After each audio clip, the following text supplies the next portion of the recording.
Assalamualaikum warahmatullahi wabarakatuh. Saya Siti Nafisa dengan NIM 202109648418 dari Prodi Pendidikan Anak Usia Dini kelas 2B. Kali ini saya akan menjelaskan materi tentang Pendidikan Jasmani bab 8 Tafsir Tarbawi dengan dosen pengampu Fikri Farihin MPDI. Seperti yang ada dalam surat Al-Baqarah ayat 247. Bismillahirrahmanirrahim. Wa qala lahum nabiyyuhum innallaha qad bagasa lakum taluta malika. Qala anna yakunu lahul malku alaina wa khaynu ahaqqu bil malki minhu wa lam yu'ta sa'ata minal mal. Qala innallaha tafahu alaikum wa zadahu bastata fil ilmi wal jismi wallahu yu'ti mulkahu may yasha wallahu wasi'un alim.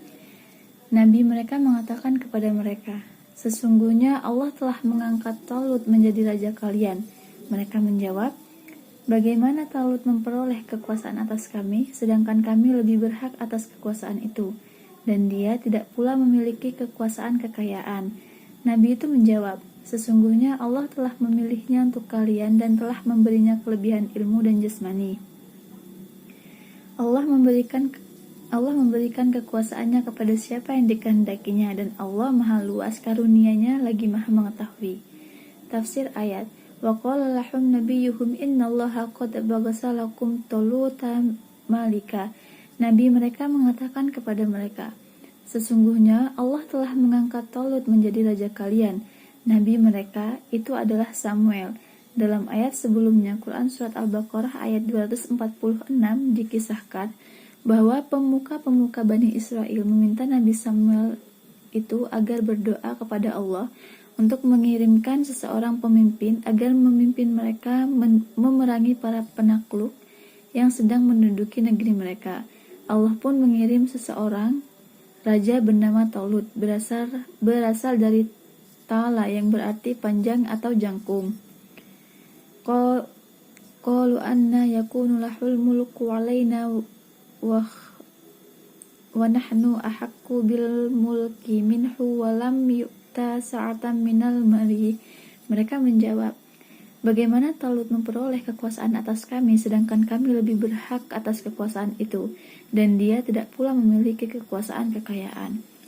Mereka tidak menyukai raja itu. Alasan mereka ialah, kami lebih berhak atas kekuasaan. Hak atas kekuasaan berarti turunan raja atau bangsawan. Jadi, tolak ukur orang yang pantas jadi penguasa itu bagi mereka ialah kebangsawanan. Alasan kedua penolakan mereka ialah bahwa raja itu tidak memiliki harta yang sa'ata dari akar kata wasa'a yang berarti luas, yaitu kaya raja. Jadi, tolak ukur orang yang berhak memimpin itu bagi mereka ialah kekayaan. Qala innallaha hastafahu alaikum wa zadahu bastatan fil ilmi wal jismi. Nabi itu menjawab, sesungguhnya Allah telah memilihnya untuk kalian dan telah memberinya kelebihan ilmu dan jasmani. Nabi itu menjelaskan bahwa Talut itu diangkat pertama berdasar pilihan Tuhan. Pilihan Tuhan itu dilaksanakan oleh manusia atau rakyat. Dengan demikian, pilihan rakyat ialah pilihan Tuhan.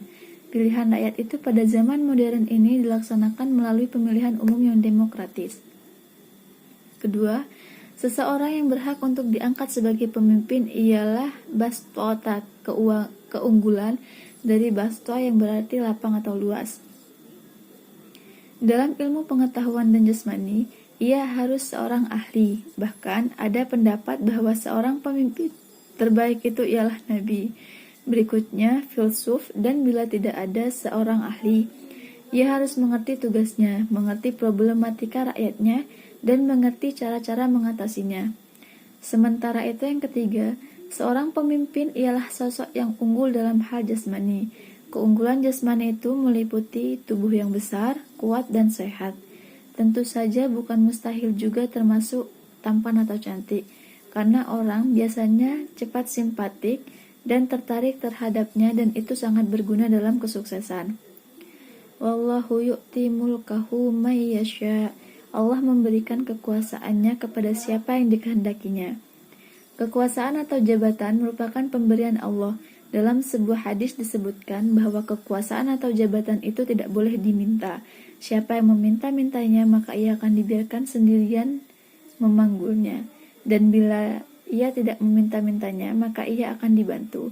Sebaliknya, bila seseorang diminta untuk memangku sesuatu jabatan dan ia mampu, berarti ia dipercaya. Maka ia tidak boleh menolaknya, supaya kekuasaan tidak jatuh kepada orang yang tidak cakap dan tidak amanah. Wallahu wasi'un alim. Dan Allah maha luas karunia-Nya, lagi maha mengetahui. Jabatan merupakan karunia Tuhan yang diberikannya kepada mereka yang Dia kehendaki. Berarti maha luas. Jabatan itu juga merupakan amanah yang perlu dipertanggungjawabkan, bukan sekedar kehormatan. Alimu berarti maha tahu.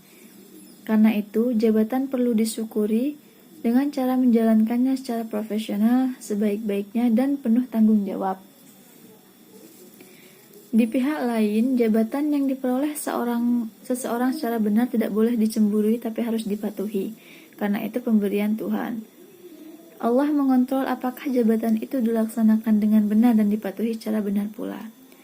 Nilai-nilai pendidikan yang terkandung dalam ayat ini yaitu: yang pertama, dalam ayat ini Allah menghendaki dimajukannya pendidikan intelektual dan jasmani supaya lahir manusia-manusia yang mampu memimpin. Yang kedua, dasar kepemimpinan ialah unggul dari segi ilmu dan jasmani serta dipilih melalui cara-cara yang demokratis. Implementasi nilai-nilai pendidikan yang terkandung dalam ayat ini yaitu pendidikan jasmani dilakukan secara pemberian pengalaman sendiri. Di samping perlunya gizi dan istirahat yang cukup, metodenya ialah latihan atau drill. Sekian penjelasan singkat dari saya, kurang lebihnya mohon maaf. Wassalamualaikum warahmatullahi wabarakatuh.